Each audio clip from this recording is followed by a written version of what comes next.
Amen, peuple de Dieu. Amen, il vote en Zambie. Deko mwasi deko mobali na pesibino lisusu mbote na kombo na Yesu Kristo. Dimanche, journée na biso ya action de grâce. Tozali kokende koleka na liloba na Nzambe. Pona tongo ya lelo tozali kokende kotanga na kati na mokanda ya 1 Samuel. 1 Samuel chapitre 19. Tokende kotanga mokanda oyo à partir ya 18e verset jusqu'au 24e. 1 Samuel 19 du 18e au 24e verset. Tokende kolanda mokanda na bokebi na kombo na Yesu Kristo. Amen.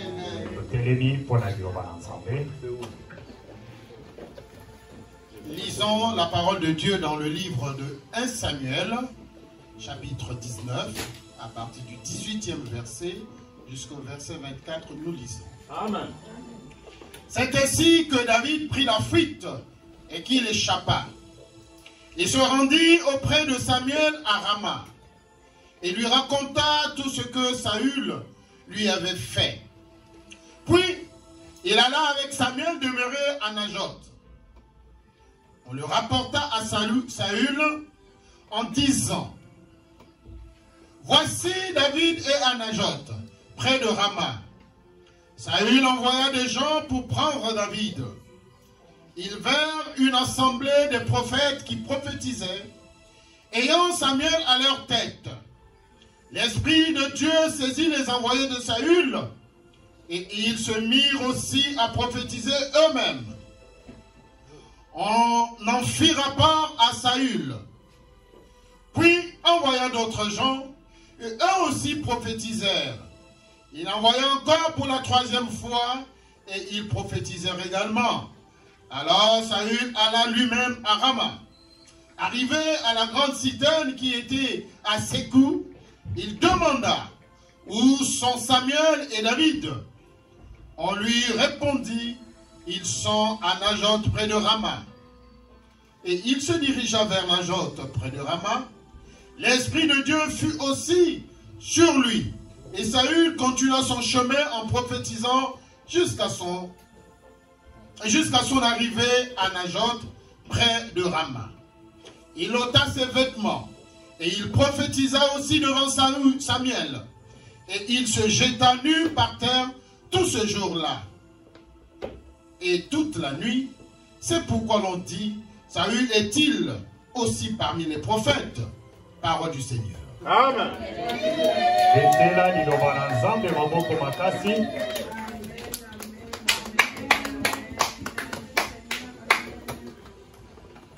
Amen, peuple de Dieu. Amen. Amen, libota na Nzambe. Amen. De commencer de komobali na pesibino nyonso bote na kombo na Yesu Kristo. Amen. Na pesibino lisusu bote na kombo na Yesu Kristo. Amen. Na tomo ya lelo tozali kokende kolobela na sous-thème oyo Zamba ati biso na motema mpona tomo ya lelo oyo to intitulé que mes ennemis seront couverts de la honte. Amen. Bangona na ngai bango nyonso bakokende kolatisama na soni. Amen, peuple de Dieu. Amen. Bangona na ngai bakolatisama na soni. Te soni ya makasi nazoiko ka micro lelo eza ce n'est pas fort, je ne comprends pas. Papa tala na retour. Ah, ok. Maintenant, c'est noté. C'est la bâtisse. Ok. Amen, peuple de Dieu. Amen. Amen, libota na Nzambe. Amen. Nazalaki na kati na koloba ke na tomo ya lelo tozali kokende kolobela na sous-thème moko oyo to intitulé que mes ennemis seront couverts de la honte. Que bangona na ngai bakoyo ki samasoni pe bakolati samasoni vraiment ya ebele. Et puis lazali ko kende ko yebisa yo pona nini. Amen bana na Nzambe. Amen. Amen libota na Nzambe. Mukanda oyo papa auti kotanga. Tango mukande zobanda na verset 18, mukande zali na kati na koloba. C'est ainsi que David prit la fuite et qu'il échappa. Ezalinde na lolenge wana David akamati mbangu donc tola mwisi azaza yewana akei ko bombana. Amen peuple de Dieu. Amen. Nazali sikoyo ko kende ko yebisa yo pona nini tokomi na point oyo. Pesanga sikoyo matoi malamu ndeko mwasi te ko mobali. Problème ezali ko kende ko banda wapi? Bitumba ezali ko bima entre Israël avec les Philistins. Vous allez comprendre que David azali ko kende kokoya pe na champ de bataille bisika oyo papa na ya tinda kie akende poete akende kokutana na bande ko na ye apesa bango pe biloko akolia poete azwa pe nouvelle na bango depuis bakende ki bitumba pendant 40 jours donc moto azali ki na nouvelle na bango te. Amen peuple de Dieu. Amen. Amen et libota na Nzambe. David a commis na champ de bataille. Makambo elekani wana ebele et puis David a tué Goliath. Donc alongoli Israël soni oyo bazalaki na yango pendant 39 jours. Goliath azomata azokita azali ko finga tina Nzambe na bango. Mais tango David a komi akoti bitumba wana Goliath alali na se. Amen bana na Nzambe. Amen. Amen libota na Nzambe. Jour wana de komasi de komobali ba mama babandi koyemba. Ils sont sortis de partout. Ils ont commencé à chanter ce que otangi na 1 Samuel 18 donc okomona yango babandi koyemba et puis bazali ko pesa pe ba soldat bazoloba que Saoul a tué ses 1000 mais David a tué les 10 000. Amen peuple de Dieu. Amen. Amen libota na Nzambe. David a tué les 10 000. Maloba oyo de komasi de komobali et kotiti na matoi ya Saoul qui était mokonzi roi et qui était même le premier roi d'Israël. Et koti na matoi na ye mais Saoul atikalaki ko sepelate. Amen bana na Nzambe. Amen. Amen libota na Nzambe. Amen. Saoul a sepeli na ngotende azali na kati na okende koloba lobi awa bapesi 1000 bapesi 10 000 nga bapesi nga 1000 eloko oyo etikali sikoyo ezali nini ezali kaka po ete azwa pe royauté azwa sikoyo bokonzi na ngai natikala maboko pamba tala bisika problème ezali kobanda entre Saoul na David. Amen peuple de Dieu. Amen. Amen libota na Nzambe. Amen. Moyebi ke na kati na bitumba oyo tango ezali na kati na kobima Saoul alobaki ke no mutu oyo akoboma Goliath akosala nini akopesa ye mwana na ngai wa mwasi akobalisa ye mwana na ngai wa mwasi akopesa ye oyo akopesa ye oyo mwana mwasi oyo ya David mwana na ye ya mwasi ya liboso oyo abandaki koloba ke akopesa na mutu oyo akoboma Goliath ezalaki nani ezalaki Mikal. Amen bana na Nzambe. Amen. Amen peuple de Dieu. Amen. Ezalaki Mikal de oyo mwana ya mwasi ya Sauli ya liboso oyo alingaki apesa na moto ya koboma Goliath. Moto ya kiboma Goliath ezali nani? David. Ezali kokoma sikoyo na ngonga ya Kenom maintenant il faut bapesa ye mwasi. En tout cas roi Saoul azali ko changer makanisi. A changer makanisi, azi mwana mwasi wana Mikal akei ko balisa ye na mutu mususu. Donc nyonso nazali na kati na koyi biso de komwasi de komobali, ezali na kati na mukana ya 1 Samuel 18. Yuko tanga chapitre wana mobimba. Po mwana bisika nini to yuko koma na ke David sikoyo akanga bisaka na ye akima. Saoul azali ko sepele lisusu na David. Akomi koluka ye gauche, azoluka ye droite. Aluki ye gauche, azoluka droite. Azoluka kaka par tous les moyens. Mais David peut et pas eboyer ba sepeli na ye na bato mboka ba sepeli na ye na bato nyonso ba sepeli. Mais kaka Saul ponani azomona ke non sikoyo oyo alingi kaka azwande royauté, azwande bokonzi et pas nanga. Donc azali koluka par tous les moyens pour être abomaye. Saul a sali ba stratégie à dengue na dengue. Aleki gauche, azoluka droite, par tous les moyens, jusqu'à tel point que les gens qui comme sikoyo ke non abimisa yango vraiment boye na poisa. Alors ba ke non aibisi ba sali na ye, aibisi pe mwana na ye Jonathan, que en tout cas il faut beaucoup melangai David. Donc ebimi kaka boye. Ndeko mwasi ndeko mobali jusqu'à présent nalingi koyebisa yo eloko nini. Que mutu déjà dégozo tambola boye, ceux qui déjà asa aïnio. Amen, peuple de Dieu. Ata au salé bola mobanda tomboti pourquoi? Ata au pessier du 1er au 30, du 1er janvier au 31 décembre, aux alika kokabelayo. Ceux qui déjà asa aïnio.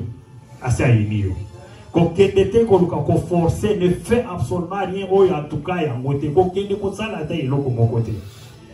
Saoul a ini David utamela bayembi que non David a tué les 10 000 et Saoul y a abomi kaka 1000. Banda wana conflit côté. Moi si il fallait abalisa ye ayiko balisa ye de société akamati a pesier na butu mususu. Mwana ya mibale ya nani ya Saoul ayiko linga David. Mais pour la sikoyo d'autres ya keno kene upesa mbongo alibala ndenge bakena kopesa d'autres Saoul azali kosenga nini azali kosenga sans prépice ya ba Philistin nyoso yo pona nini poete bakende kaka kongoma David donc azoka kocha elo boko te yemoko mais azolinga kaka kosala nini atinda kaka banzela ya oyo yango te pona nini poete baboma ye. Saoul azali na kati la kosenga sans prépice. Et pas yaba Philistin abinde d'autres oyo fo David a kopesi.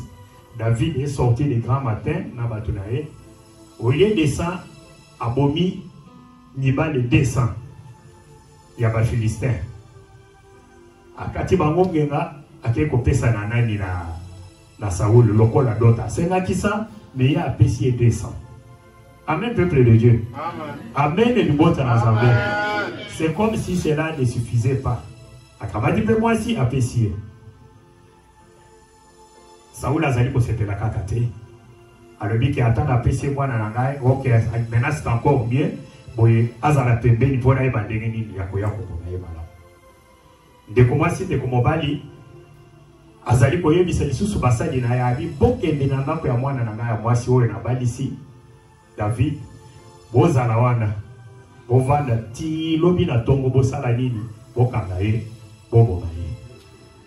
Mwasi ayoki, ayebisi mobali na ye, que si tu ne te sauves pas cette nuit, demain tu vas mourir. Lobi ozo kufa. David a sauté par la fenêtre à Kimimbango, à Kei, pour se sauver la vie. Il est parti. Nde bisika sikoyo, toyeko bande la kotanga na 1 Samuel 19, oh papa atangi na verset 18. Sobotali, nde tozoya kokoma keno, c'est ainsi que David prit la fuite. Akimaki pona nini? Pona bitumba elekaki makasi. Et pas roi Saoul azali kolukaka bomaye. De bisika papa abandeli kotanga. Amen, peuple de Dieu. Amen. Vous allez comprendre que mutu déjà soki aini yo. Je ne dis encore, je répète, parce que dès vous allez boyer au koki kozala. Donc, batunyon se yo okuta na kalabango, ozali komona bango, lokola bazalaka bandikona, il fait du bien pour toi. Non, mususu akoya boyazo se kiso. Mais la moitié mané okoye bate loko ni nezali. Kaka soki nzamba révélé. Pambate okokende boyoke ko micha na kati na maboko ya mutu moko bien place moko okoti otambola kana camarade moyo yebi ke non, ya za vraiment pire nanga. Te pire na yo azalaka te. Amen, peuple de Dieu. Amen. Pire na yo ezali kaka Jésus-Christ de Nazareth, l'ami fidèle. Ezali kaka wana. Parce que ozo mona mabe ezali akati na kosala ba même na bande ko bobota mi na bango libota moko. Mais soki ndeko na yo moko, oyo bota mi na ina papa moko mama moko, il te fait du mal. Et bon mutu alibana kosala. Donc yo boloba tete wana azapir na ndenge boloba kana lingala ti. Ah wana en tout cas izalingai. Elinga eliye. Te ne commence de komobani. Ce n'est pas comme ça.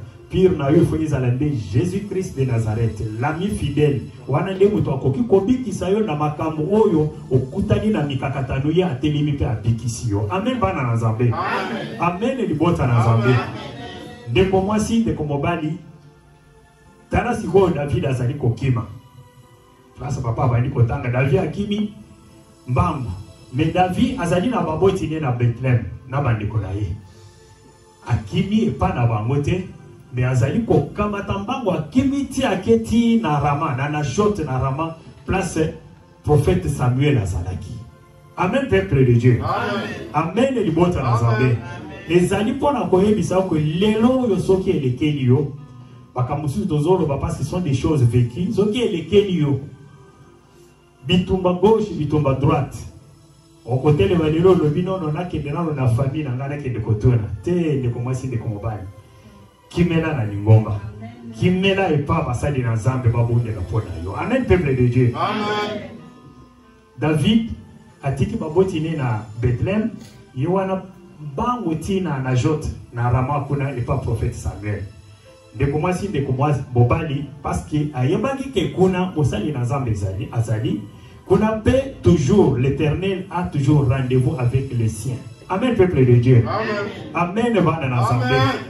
Que Mosungi azalaka toujours rendez-vous na bao yaye kuna bisika osali na Nzambe azali bisika sentinelle azali Nzambe azalaka na bango toujours au rendez-vous akei pa na bango te akei de kuna de komasi de komobali akomi na Rama ayebisi Samuel makambo nyonso oyo ezalaki na kati na kolekana makambo nyonso eleki bisika ya Awuti.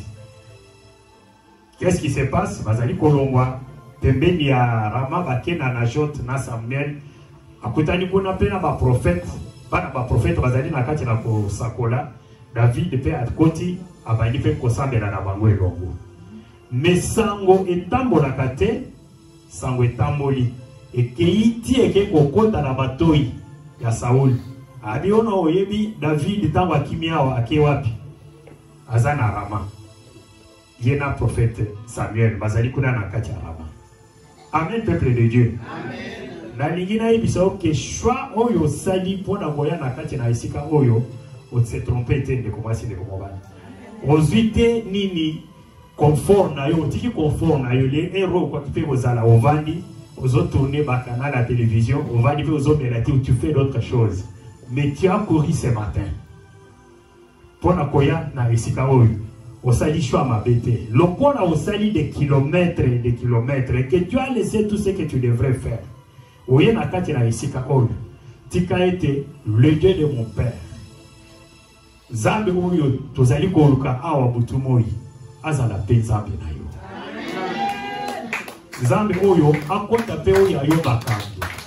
Makambo nyonso oyo ozali na kati na kodika Zambe oyo akota pe na kati na yango parce que otiki tout ce qui était en train oyo bandaki kosala na mokolo ya lelo dimanche okaye koloba pe ke non na sali mingi depuis lundi ti samedi tika nano na vanda pe na pema mais yo wana okamati mbangu oyeti na awa Nzambe akota likambo na yo Nzambe amona yo. Amen. Ndeko mwasi ndeko mobali makambo oyo kote na kati na mato ya Saul.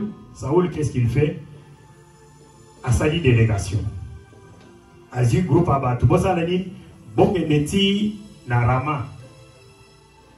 Bokangelanga David bozonga na ye awa na ya kopoma ye. Ata azali pembeni ya Samuel. Ye Samuel peso ki asali beba ale bokangi bango nyonso bomemeli bango a. Azali kobanga te mosali na Nzambe. Azali kobanga eloko moko te azali kokima mbango atindi bato bakende baya kokanga bakanga bango baya na bango. Mais qu'est-ce qui arrive? Bato tango bazali kokoma na kati na Najot près de Rama bazali kokuta ba prophète bazali na kati na kosakola. Bato yo bayaki poete bakanga batu bakanga David soki Samuel asakani bakanga yepe bato bakuti bato bazo sambela bango pe babandi ko prophétiser. Amen peuple de Dieu. Mission oyo batinda ki bango poete baya kosala babosali yango. Amen peuple de Dieu. Amen. na lingina ye biso nini lokola yo okimeli na kati na lingomba lelo soki na vie na yo ezali na mutu moko oyo azali kolanda yo partout oyo azali koluka à tout prix et que azwa déjà mission que aya alanda ou même tina kati na lingomba même azela o libanda tango ozali koyoka liloba na Nzambe et que tango kaka obimi boye ala bétisio libaku makambo nyonso oyoka ki ebebi soki ke ezali na mutu moko azwa mission po eta salo biloko ndenge wana tika ete na tongo ya lelo kaka ndenge ozali awa confusion ekotela ye azanga mission oyo ayaki kosala na kombo na Yesu Kristo.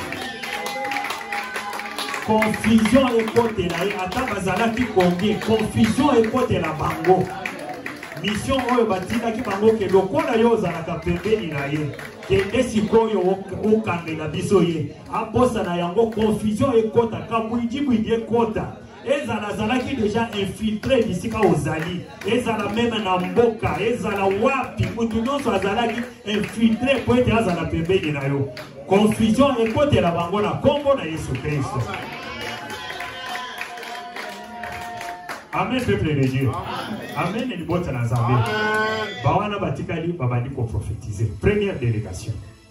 Saoul a yokite akangi lisusu batu mususu. Abibo ke nebino en tout cas lokolo bozali ebele bosala nini bokanga ye bomema ye. Deuxième délégation wana yango ana ekei bango pe bakomi babandi pe ko prophétiser. Troisième délégation esalami lisusu.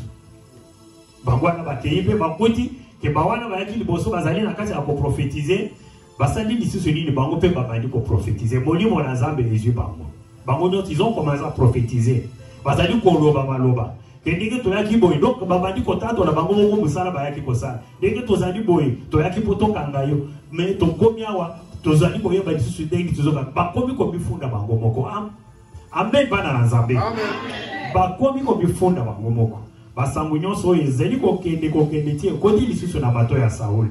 Amen bana na Nzambe. Amen. Amen peuple de Dieu. Amen. Azali kokende koye biso siko opona nini na lobi ke sotem na biso na tongo ya lelo ezali que mes ennemis seront couverts de la honte. Amen peuple de Dieu. Amen. Banguna na yo oyo nyonso bazali kolanda yo. Même bazali ba délégation na délégation ata bakutani na ba oya mboka. Baokutani na ba oyo tambolaka na bango même ba camarade ya musala même place bana bazali kokende classe bisika nyonso ozali banguna na yo nyonso lelo oyo tango kaka tokobima na isika oyo yo moko okoyoka na sango. Amen peuple de Dieu. Amen li bota na Nzambe okoyoka ke confusion ekoteli bango pe babomani bango na bango bapanzani pe bango na bango. Amen bana na Nzambe. Amen li bota na Nzambe. Deko mwasi deko mobile. Merci maman, Nzamba mona yo. Deko mwasi deko mobali makamunyo se yo yekoti na kati na matoi ya Saul. Saul alobi OK, bawana bazaba na mike, tika sikoyo na mike ndele ngai boko. Amen peuple de Dieu. Amen. Saul alobi non, ngai boko sikoyo nde nazali kokende. Ye wana bandi kokende, azikangi bisaka na ya alobi non nazali kokende. Bisika ka nazali kokuta David ata bavandi na Samuel nazo sim na kangi oyo na chena lipeka oyo na cheo na zonge na bango tina yoko kwa bango ndeko mwasi ndeko mobali ya grande surprise ya journée zalaki nini tango kaka Saul azali kocha makolo na Rama mukanda na Nzambe ezali na kati na koloba ke esprit ya Nzambe ekangi ye. Amen peuple de Dieu. Amen. Esprit ya Nzambe ekangi ye.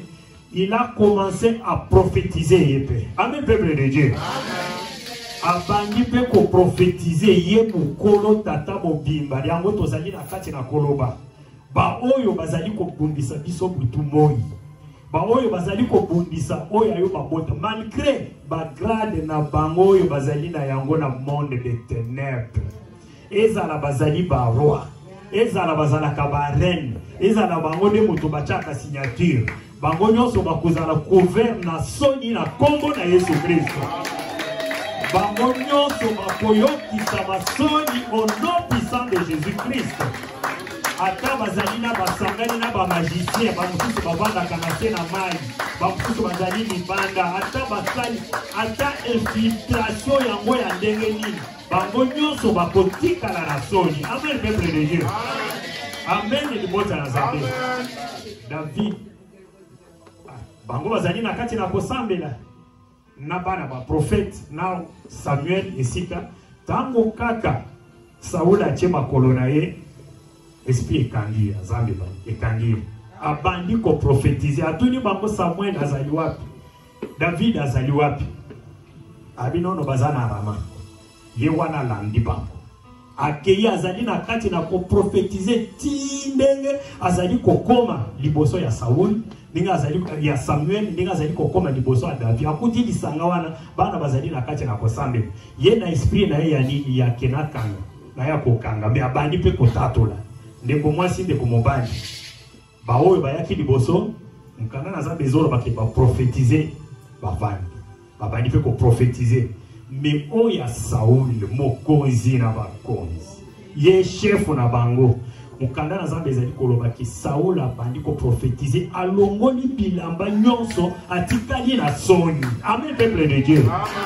Alongoli bilamba donc atikali un roi mokonzi mobimba azali na kati na ko prophétiser alongoli bilamba liboso ya bana miki. Amen, peuple de Dieu.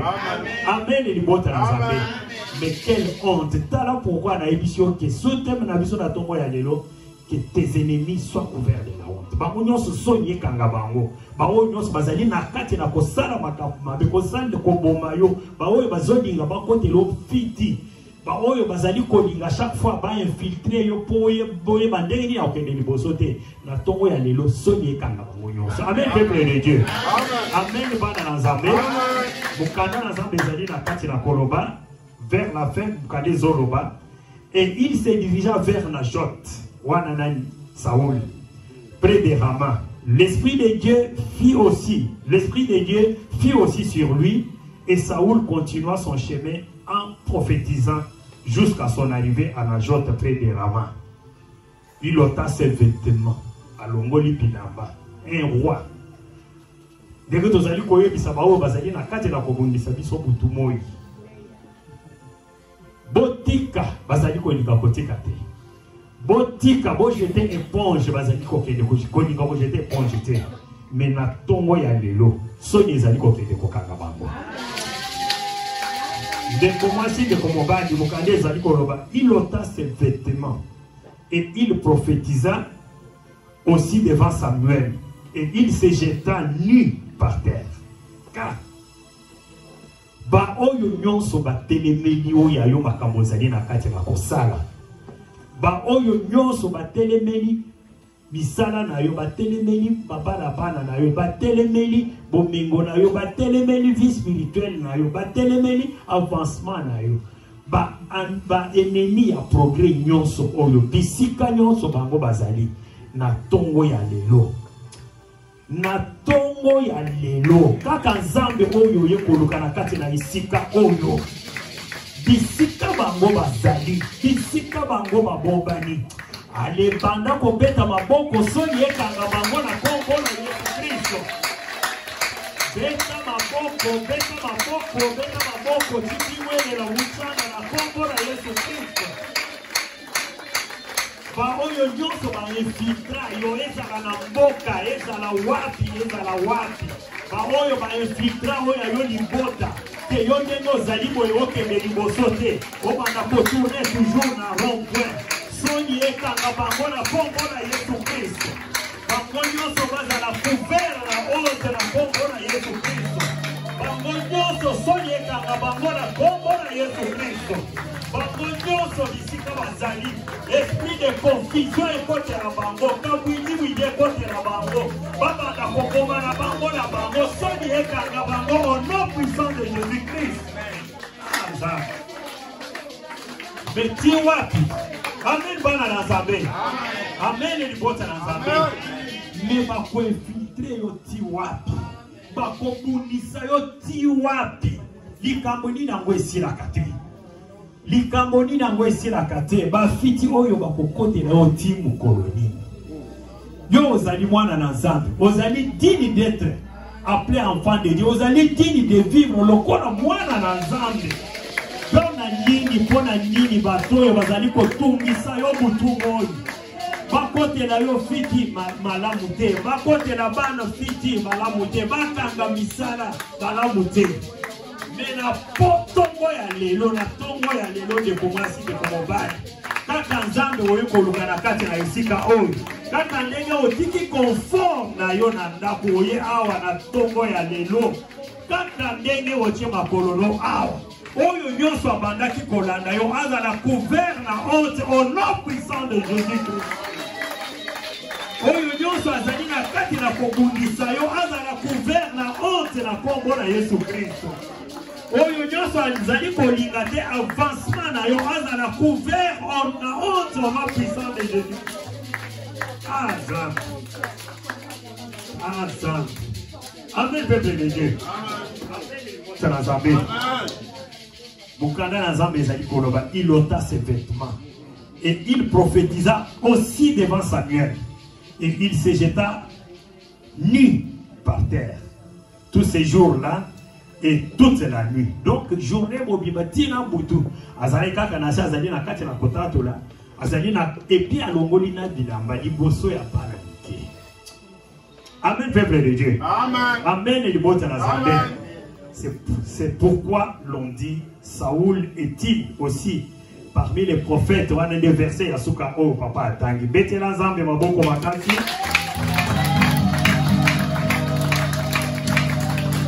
Betela le roi du roi maboko makasi. Betela mokonzi na bango maboko makasi. Betela Nzambe na bongo maboko makasi.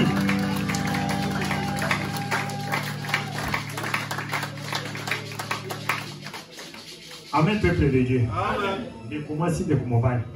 Yangone omoni na ebiso na ebandeli ke mutu soki déjà assez ainiyo. Omoni ndenge bisika likamwe bandi entre Saoul na David. Il fallait abali senani Merab mwana ne aliboso. Te. Akamati apesi pa mutu mususu. Pona nini? Parce que bayembi ke ye abomi 10,000 oyo abomi ya abomi 1000 awa boye tikali kaka sala nini azo kaka parti abomi azo bokonzi na ngai tala bisika makambo ebandi bitumbe ezali kokende soko otangi mukanda ya 1 Samuel tidenge ezali kokende kosuka de komasi de komobali ozali komona ti jusqu'à tel point que Saoul azali koya kokende na bitumba ye na mwana na bazali na kati na kokufa. Amen, peuple de Dieu. Amen. Pona nini kozanga kotosa, ainsi dit l'Éternel et non ainsi dit les hommes. Kozanga kotosa liloba na Nzambe tala bisike ezali komema mokonzi oyo tout un roi o batu nyonso badai kobanga ememi ti na déclin yango de commencer de komobali telema na kati na liloba na Nzambe na bakolo mibali olingi kobika loboko na Nzambe fais toujours ainsi dit l'Éternel. Nzambe tozali kobondela azali Nzambe ya ba principe tala ba principe na Nzambe tosa mibeko na ye okobika loboko na Nzambe. Amen, peuple de Dieu. Amen. Amen, ilibota na Nzambe. Tosa liloba na Nzambe de komasi de kobobali tosa liloba na Nzambe telema na makolo mibale okosimba loboko na Nzambe okomona bakambo pe kobongoma na kati na bongo na yo. Totelemi tozali kokende sikoyo kobondela na kombo na Yesu Kristo. Amen, peuple de Dieu. Amen. Amen, ilibota na Nzambe. Amen. Parce que tozali kokende kosala ainsi dit l'Éternel. Na yango tozali na kati na kokende kosenga bolimbisi epa na nkolo. Tosenga bolimbisi epa mokonzi na bakonzi. Bisika ozali kokende kozanga maloba te, position nyonso okoki kozwa, mais tokende kosenga bolimbisi na molimo na Nzambe. Molimo mosantu alimbisa, molimo mosantu akangola. Po tozali kokende kobunda.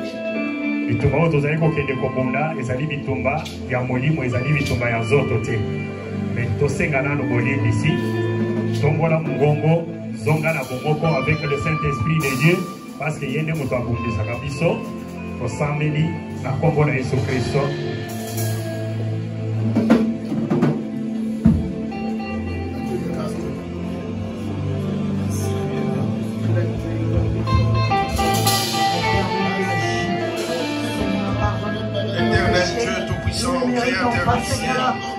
le Dieu d'Abraham, d'Isaac, de Moïse, de Jacob, de Joseph. En ce mois de mai, en ce premier dimanche de ce mois de mai, que nous venons de rentrer de nouveau, Seigneur Jésus. Toi qui as permis que nous puissions toucher ce temps, que nous puissions rentrer dans ce mois, Seigneur Jésus-Christ. Après avoir laissé le mois d'avril rempli d'obstacles, rempli de mauvaises, Seigneur Jésus-Christ, plein de combats, Seigneur Jésus-Christ. Nous tournons la gloire, la puissance, Seigneur Jésus-Christ. Simplement, nous te demandons pardon, Seigneur, pour toutes les familles ici présentes, pour tous les enfants ici présents, pour tous les fils ici présents, pour le corps pastoral, Seigneur Jésus-Christ. Toi qui connais le cœur de tes enfants, Seigneur Jésus-Christ. Toi qui connais nos pensées, Seigneur Jésus. Toi qui nous connais au plus profond de nos entrailles, Seigneur Jésus. Toi qui nous as connus avant notre naissance. Nous te rendons la gloire que tu mérites, Seigneur Jésus-Christ. Nous voulons être près de tes pieds, Seigneur Jésus-Christ. Devant ta croix, Seigneur, sur cette résurrection, Seigneur. Toi qui as donné ta vie pour nous, Seigneur Jésus-Christ. Tu as mêlé nos péchés, Seigneur, alors que tu n'as rien fait. Tu as mêlé nos péchés, tu as donné ta vie à cause de nous, pour nous donner la vie éternelle, pour le pardon du péché, Seigneur Jésus, pour la vie éternelle, Seigneur Jésus-Christ. Oh Seigneur, que pouvons-nous te donner, Seigneur Jésus-Christ, si nous te remettons notre cœur, tout entier, Seigneur Jésus-Christ. Car sans toi, nous ne pouvons rien faire, Seigneur Jésus. Nous ne pouvons rien faire sans toi, Seigneur Jésus. Tu connais les mots que nous allons prononcer dans nos bouches. Tu connais nos prières. Tu connais les intentions de nos prières, nos demandes, Seigneur Jésus. Tu connais ce que tu attends d'écouter dans nos bouches, Seigneur Jésus-Christ. Parce que tu veux que nous puissions être proches de toi. Parce que tu veux que nous soyons touchés par cette parole, Seigneur Jésus-Christ.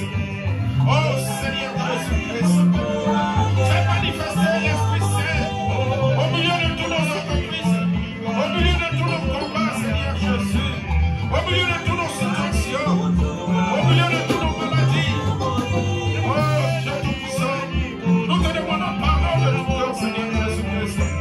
Pardon parce que je n'ai pas apporté de l'aide à un frère. Je n'ai pas apporté de l'aide à un ami qui en avait besoin. J'ai prononcé des mauvaises paroles contre mes parents. J'ai prononcé des pensées négatives contre mes frères, Seigneur Jésus-Christ. Alors que je ne vois pas ma part, je ne vois pas les mêmes erreurs que j'ai commises, Seigneur Jésus. Qui suis-je pour juger les autres? Qui suis-je pour apporter le jugement sur mes frères, Seigneur Jésus-Christ? Seigneur Dieu Tout-Puissant, ne regarde pas nos péchés, ne regarde pas nos mauvaises pensées.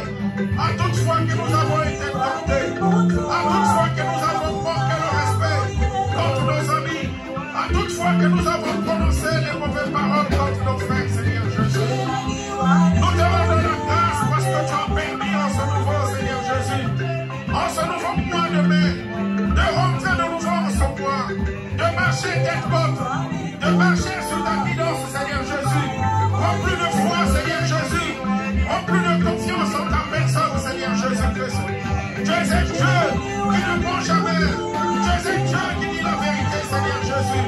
Parce que tu connais notre futur. Tu connais notre passé. Tu connais notre présent, Seigneur Jésus-Christ.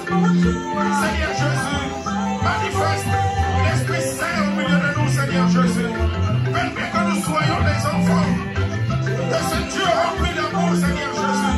Que nous soyons identifiés par ton amour, Seigneur Jésus. En un seul corps devant le Christ immolé sur la croix pour nos péchés. Oh Seigneur Dieu, nous te demandons pardon de nouveau pour nos enfants. Nous te demandons pardon pour nos ennemis. Nous te demandons pardon pour ceux qui nous haïssent, Seigneur Jésus. Ils ne savent pas ce qu'ils font, Seigneur Jésus. Touche leur cœur, Seigneur Jésus, afin qu'ils découvrent, Seigneur, ta bonté, ta miséricorde, Seigneur Jésus-Christ, afin qu'ils marchent sur ta guidance, Seigneur Dieu Tout-Puissant. À toi la gloire, Seigneur Jésus. À toi la puissance, grâce. À toi la miséricorde, Seigneur Jésus. Dieu de pardon, toi qui ne regardes pas nos péchés.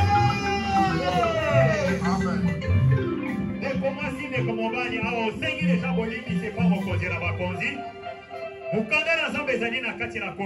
Et toi, fils de l'homme, prophétise. Frappe les mains. Que le coup de l'épée soit doublé, soit triplé. C'est l'épée du carnage, l'épée du grand carnage, l'épée qui doit les poursuivre. Mutu nyonso oyo akwata bakita pona yo. Oyo nyonso azali kolinga yo kaka otambolaka na mai na miso. Oyo nyonso alelisa oyo ayo libota. Oyo azali kolinga ya yo misaleke de liboso te. Oyo azali kolinga bana na yo bazala kaka toujours na confusion. Ndeko mwasi ndeko mobali. Mukanda na zambe ezali na kati na koloba ke frappe les mains. Que les coups de l'épée soient doublés, soient triplés sur l'épée du carnage. Ozali kombeta maboko, moto na zambe kite na bango, misika bazali, confusion et kota, allez banda kobenera. Éternel Dieu, toi, qui nous a toujours assistés, Seigneur Jésus, au plus profond de notre sommeil, tu es toujours avec nous, Seigneur Jésus. Tu combats nos combats, tu prends nos fardeaux, Seigneur Jésus-Christ. C'est pourquoi, Seigneur Dieu, nous disons, déverse ta puissance et que ton feu descende sur tout notre ciel, Seigneur Jésus, qui a été porté dans tout monde, au milieu de nos familles, de nos parents, de la vie de nos enfants, au milieu de toutes ces familles ici présentes, au milieu de ceux qui n'ont pas pu venir, Seigneur Jésus, au milieu de tous qui nous ont suivis, Seigneur Jésus, qui nous suivent en ligne, Seigneur Jésus, durant cette prière. Que l'Esprit de Dieu les localise là où ils sont, Seigneur Jésus. Que l'Esprit Saint combatte pour nous, Seigneur Jésus. Toi qui détruis toute notre tête, toi qui détruis tous les plans maléfiques qui ont été planifiés au milieu de nos familles. Toi qui combats pour nous sans cesse, Seigneur Jésus.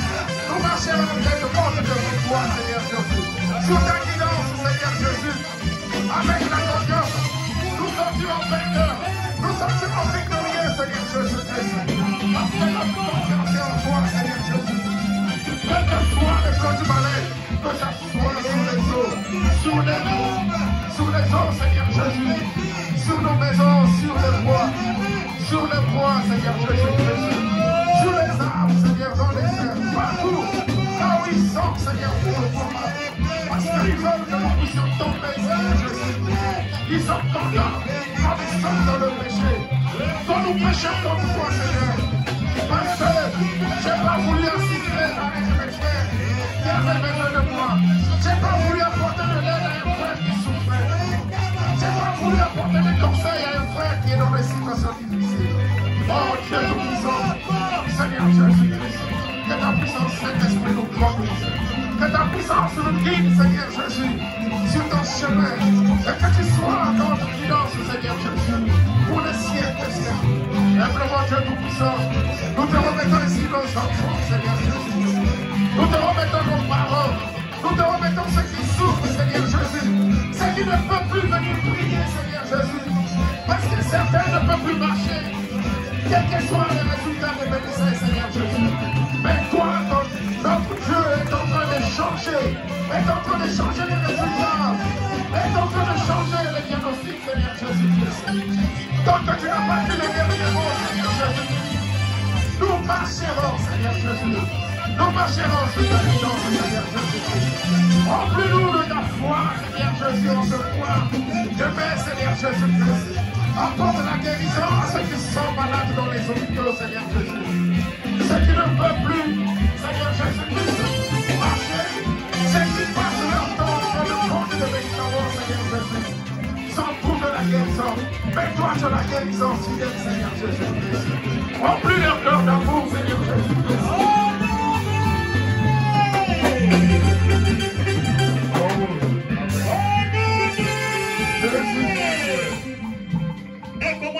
Mobali tozali na kati na kokontinue mokanda na nzambe ezali na kati na koloba tozali na Galate 5:10. Amen, peuple de Dieu. Amen, libote na nzambe. Amen, bana na nzambe. Za position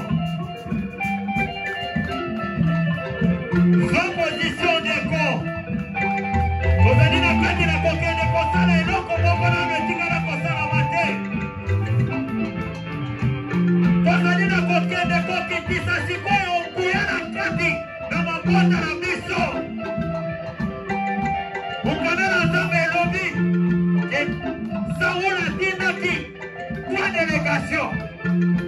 Délégation ya liboso ezali délégation oyo ezali na kati na famille na yo. Ya mibale ezali place ya mosala. Ya mine ezali place banguna na yo bakutanaka mozumu oyo. Mokanda na Nzambe ezali na kati na koloba. Fier bisika bakutanaka. Dis-moi ce peuple, car il est plus puissant que moi. Ainsi pourrais-je le battre et le chasserai-je du pays.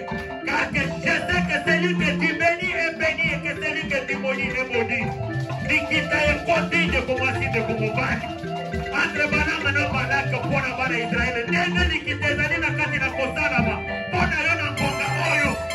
Kozali kokende kobelela esprit en confusion ekitela bango. Na kobelela moto na Nzambe bala moko. Osali kometa maboko. Osali kobelela moto sa position.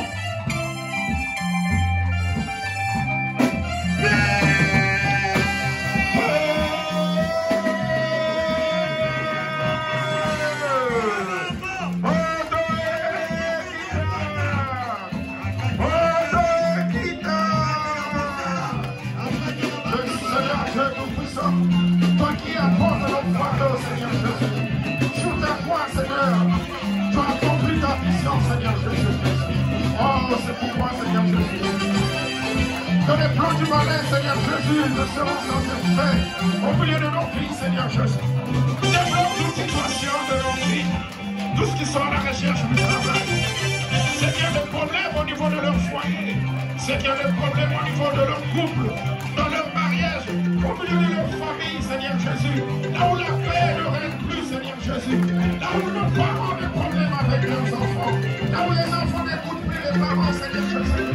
Oh Dieu Tout-Puissant, touche les cœurs de nos enfants, Seigneur. Touche les cœurs de nos parents, Seigneur Jésus.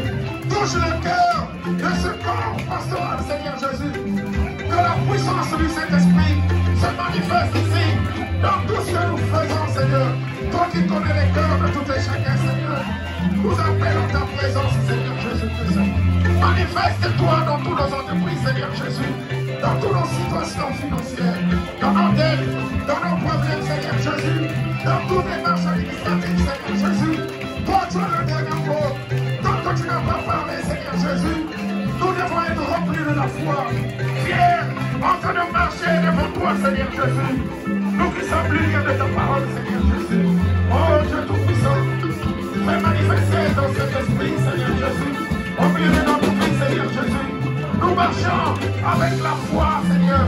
Merci parce que tu as permis que nous puissions voir ce mois de mai, Seigneur Jésus. Tu nous remplis de bénédictions, quels que soient les obstacles, Seigneur. Tu débloques les situations de tout un chacun de nous. Et nos parents qui sont malades, Seigneur Jésus. Ceux qui souffrent, ceux qui sont encore aux médicaments, Seigneur Jésus. Quels que soient les diagnostics, quelles que soient les maladies cachées au milieu d'eux, Seigneur Jésus-Christ. Oh Dieu Tout-Puissant, entre le dernier mot, Seigneur Jésus. Merci Seigneur.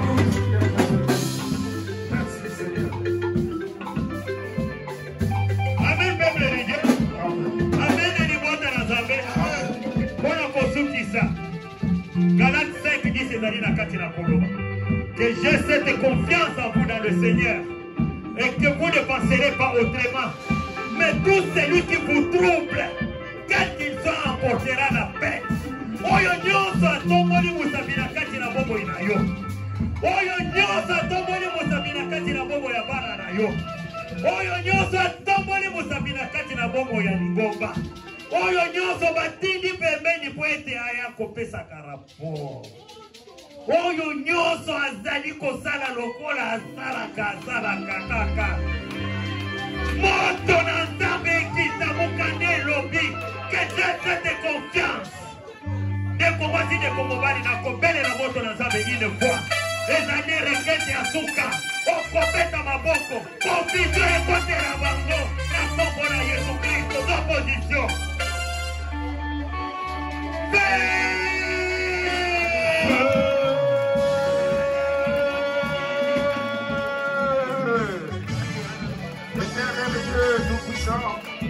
Notre Créateur, le Dieu Créateur, toi ton Fils, Seigneur Jésus-Christ.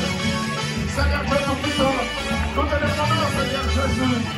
de semer la panique, de semer les troubles contre nos ennemis, Seigneur Jésus. Qu'ils soient confondus, Seigneur Jésus. Alors les mains qui soient soumis, Seigneur Jésus. Les bénédictions que tu as mises au milieu de nous, au milieu de la vie de nos enfants, Seigneur Jésus.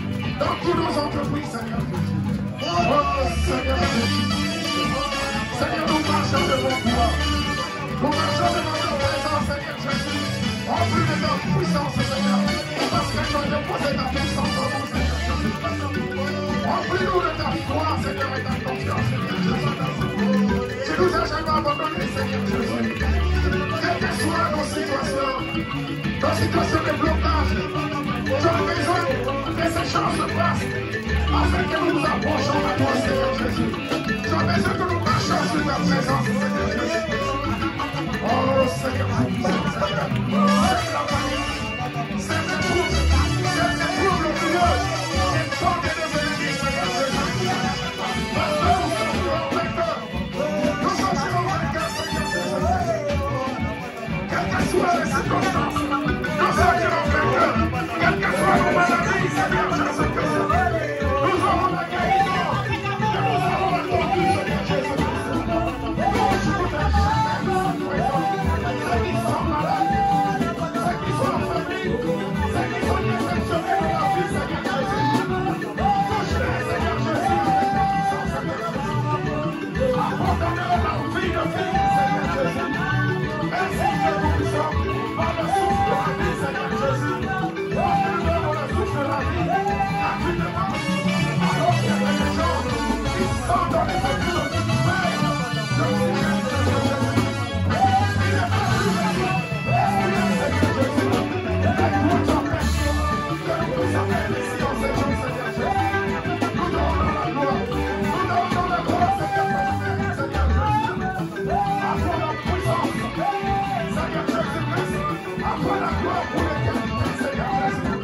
Merci pour ton amour, Seigneur Jésus. Remplis-nous de ton amour, Seigneur. Remplis-nous de ton amour. Remplis les cœurs de l'amour de nos enfants. Remplis de ton amour, Seigneur Jésus. Remplis ce compassion de ton amour, Seigneur Jésus. Touche-nous les familles, si présent, Seigneur. Toi qui connais nos combats. Toi qui connais nos faiblesses, Seigneur Jésus. Assiste-nous, Seigneur Jésus. Ouvre-nous les yeux de vous, Seigneur Jésus. Parce que tu le sais. Nous parler chaque jour, tu ne cesses de nous entendre. En marchant devant ta présence, Seigneur Jésus. À toi la gloire, à toi la puissance, à toi la gloire pour l'éternité, Seigneur Jésus. Bénis nos enfants, Seigneur Jésus. Bénis nos enfants, parce que notre tête est dans les mains de nos enfants, Seigneur. Parce que le malheur touche à nos enfants sans cesse. Parce qu'ils connaissent ce que le Seigneur a déposé dans le Seigneur.